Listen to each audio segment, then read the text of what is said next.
So we've talked about the ideal gas law. PV equals in KT or in RT, depending on the version you'd like to use. Um, and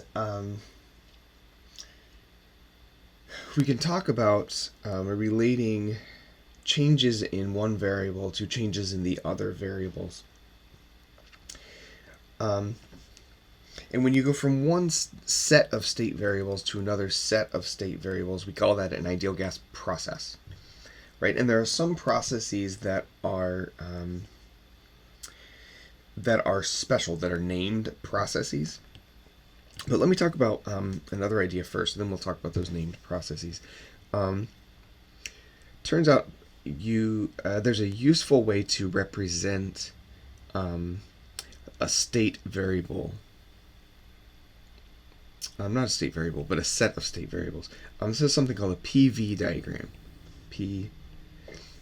And it's literally just a plot of pressure and volume. So you can pick a point on this plot, right? We call that point 1, so that's P1 and V1. And if we know the number of molecules in the system, we can also relate it to T1, right? So T1 is not plotted here. Put that in parentheses. T1's not plotted. It's just implied, particularly if you know what in is. Right? So we could say, okay, how do I go from one point to another point, P2, V2, and again, kind of an implied T2. So the way you go from state 1 to state 2 is an ideal gas process, right? And there are lots of ways you could do it. You could go straight, right? You could go over and down. You could go down and over. You could take some kind of curvy path. All right. So there are special ways to get from point 1 to point 2. And in fact, if we're fixing the number of things, there's really there are probably still a couple ways to get from point 1 to 2. But if we're fixing the number of things and we pick a new volume and pressure, say, the temperature is then predetermined by the ideal gas law. Okay, let's just talk about a couple of these processes. So again, this is a PV diagram. PV diagram. And we can go, let's say we do a process. So this is our ideal gas processes.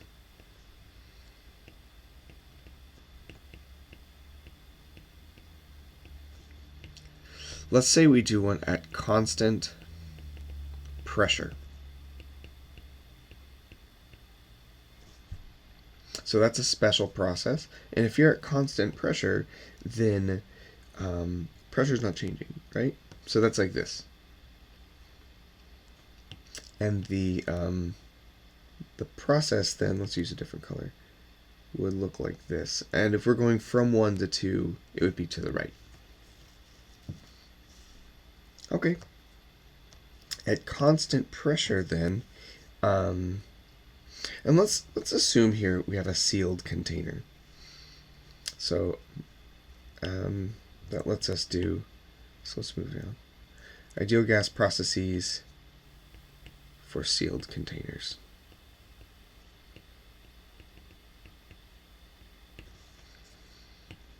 That means in is fixed.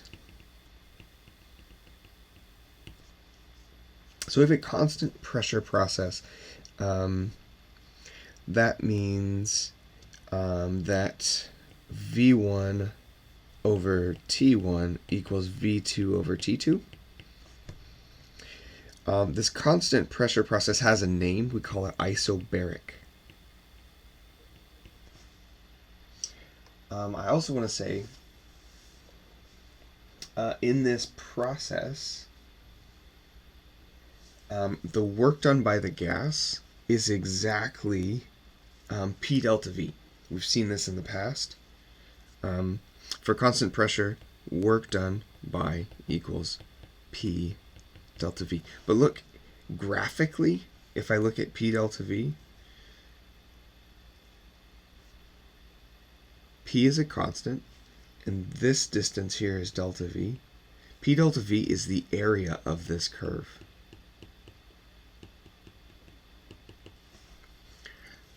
This turns out to be generally true, that the area, so work done by the Gauss, work done by equals the area of a PV diagram, or a curve on a PV diagram. So again, this is exactly true P delta V for a constant pressure process, but it turns out to be true even if the pressure is not constant, right? Because if the pressure weren't constant, it would reduce that area by a little bit, maybe increase it depending on the direction of the change. Okay, so that's one of the special ones. There's another special one, constant temperature. We call that isothermal. An isothermal process, again, temperature is not changing, so we can look at the ideal gas law for a sealed container and say if temperature is fixed, then this whole side in kT is fixed, which means P1V1 equals P2V2.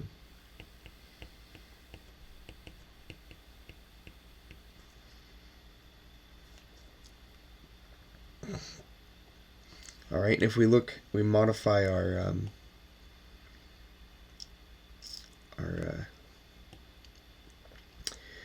system here.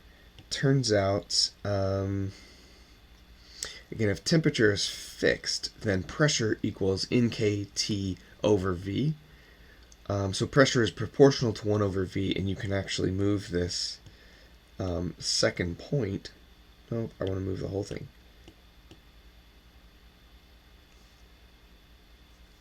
The whole thing. Fabulous. Down here, and it's a 1 over x, right? So the process looks like this kind of curve. That's kind of ugly. I can do a little better. Again, the exact shape of that is 1 over v. Okay. Turns out if you do the math for this, again, the area under that curve is going to be a not simple thing, right? This is not a simple geometry, but we have an equation for it. Someone else did the calculus, so we don't have to do it. The work done by the gas in this case is nRT, or capital NKT, times a natural log of the ratio of the volumes, V final over V initial. All right, and that may be useful in the future. Again, you get this by integrating 1 over V between V initial and V final. And pressure doesn't show up here because pressure changes through the whole thing, but temperature is constant, so temperature is useful to have in this equation. Okay, so let's talk about one other special, maybe two other special processes. So we could talk about constant. Well, what have we missed, right? We've done constant pressure, constant temperature, so let's do constant volume. We call that isochoric. So for a constant volume process, go back to the ideal gas law and say it must be that P1 over T1 equals P2 over T2. So P1 over T1 equals P2 over T2. And the work done by the gas, well, it's 0. And we've talked about that previously, but we can see this pretty clearly by moving this guy directly underneath, right? So this is our constant volume process. Ooh, darn. I wonder if I can just undo that. Ha! There we go. So our constant volume process goes down. And we could also go up if we go from 2 to 1 instead of 1 to 2. But here, what is the area under that curve? Well, delta V is 0, right? So there is no width. So it doesn't matter what the height change is, the width is 0. So there is no area, and area is work done by. So if the volume of the gas doesn't change, there's no work done on it, there's no work done by it. Also, I should mention, in these previous systems, so if I go to the right, let's say we have a process that looks like this, just a straight line. What kind of process is that? Well, it's not any of these. It's not constant pressure, it's not constant volume, and constant temperature is a curve, but this is a straight line. So this is just a process that is not named. You'd have to do something special to make this happen. So it doesn't mean we can't talk about it. It just doesn't have a special name.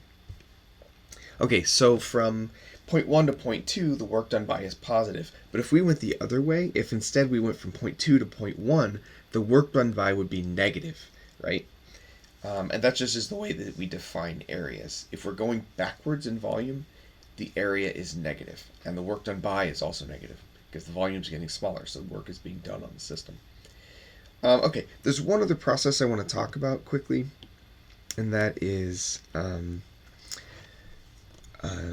we'll say no heat added, or Q equals 0. This is a process we call adiabatic.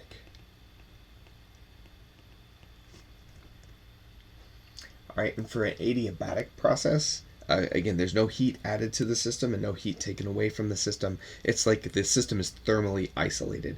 We can also treat processes that happen very quickly as adiabatic.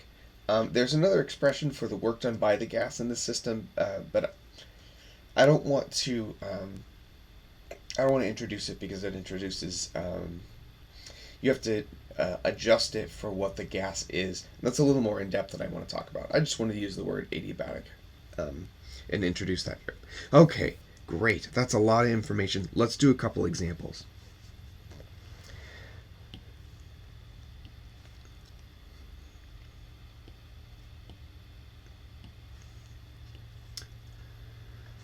Let's do example 3. That's a good one. So we have 0.14 moles of argon in an evacuated. So evacuated just means it was empty before we put the argon in there. 60 cubic centimeters of 20 degree argon, right? And then the gas undergoes an isothermal expansion to 400 cubic centimeters. What is the final pressure in the gas? Okay, so let's write down a couple things. What do I know? I know little n is 0.14 moles. I know it's argon, but it doesn't matter. Initial volume is 60 cubic centimeters. How do I make that cubic meters? Well, there's 100 centimeters in 1 meter, and I need to do that 3 times. Right? So that's 10 to the 2 to the 3, that's 10 to the 6 cubic centimeters is 1 cubic meter. So all I have to do to change 60 cubic centimeters to cubic meters is add a 10 to the minus 6, right? 60 cubic centimeters is much, much smaller than a cubic meter. Or 1 cubic centimeter is much smaller than cubic meter. So I need to make that smaller. Again, so all I'm going to do is multiply by 10 to the minus 6.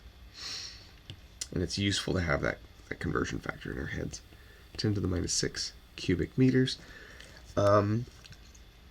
It's undergoing an isothermal process. So T initial equals T final equals T always through this process of 20 degrees Celsius. And again, For the ideal gas law, this needs to be an absolute temperature, so I'm going to add 273 to make it Kelvin. Right, so that's 293 Kelvin, and then V final is 400 times 10 to the minus 6 cubic meters. Okay, so the question is, what's P final? Now, we did find an expression for how do I relate V initial V final to P initial P final, right? We said P1 V1 equals P2 V2. But look, I don't know P1. But I do know in. So I could just apply the ideal gas law to the final set of variables and solve for P final that way. I could also use the ideal gas law to find P1 and then use this expression to find P2, but that's not how I want to do it. Again, it's what I'm doing is not more right than the other way, it's just another way to do it. So let's just say P final, V final equals in, not K, needs to be R because it's in moles, in RT. Okay, and I didn't bother to subscript T because it's an isothermal process, so T is a constant. Okay, so we just plug in, right? So P final must be 0.14 moles times 8.314 times the temperature in Kelvin, that's 293, all divided by the final volume, which is 400 times 10 to the minus 6. And what I get for the final pressure is 852,601 pascals. 852,601 pascals, or 850 kilopascals. Okay, that's great. Let's do one more example. So a gas with an initial temperature of 670 degrees Celsius undergoes the process shown below. What is this process? What's the final temperature? And how many moles of gas are there? Okay. Well, you can read this directly off of this graph. This is an isobaric process, right? The pressure is constant. So let's say that this is constant pressure.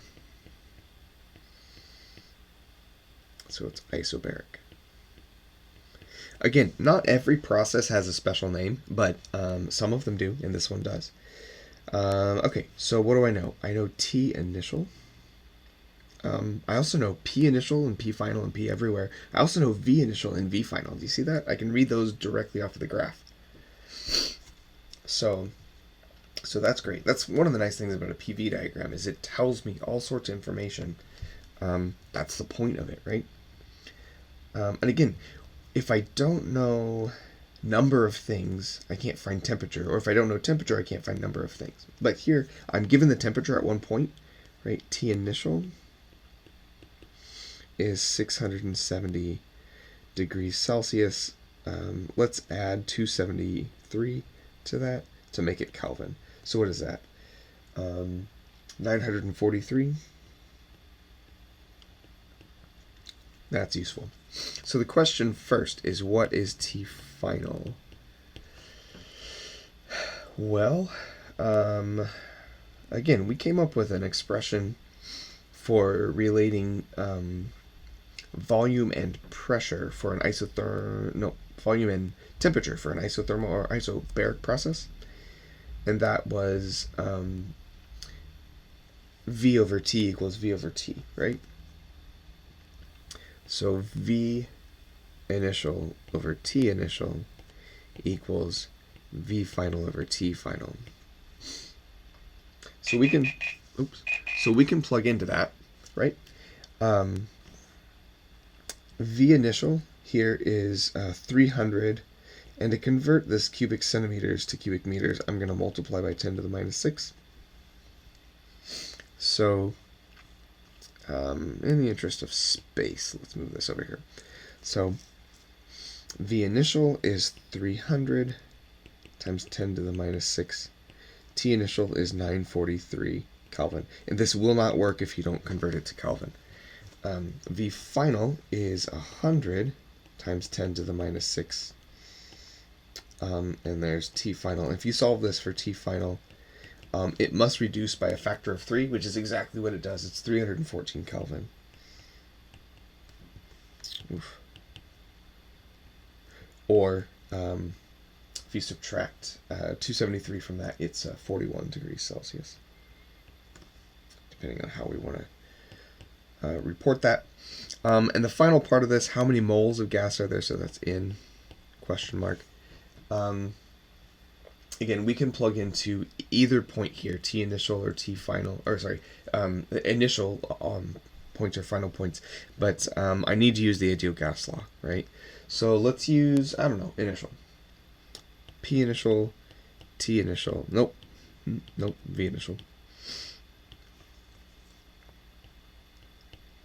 Equals in R T initial. So that means N equals P V over R T. That pressure, the pressure is 3 atmospheres. But I need this to be in pascals. And the conversion there is that there's 101,300 pascals in 1 atmosphere. That's just the definition of an atmosphere. Times that volume, which the initial volume was 300 times 10 to the minus 6, and then divided by 8.314 joules per mole Kelvin, times that initial temperature, which was 943. And if you do all of that math, you end up with 0.0116 moles. Okay, so there you have it. Ideal gas processes and the PV diagram. These are useful things for exploring ideal gases.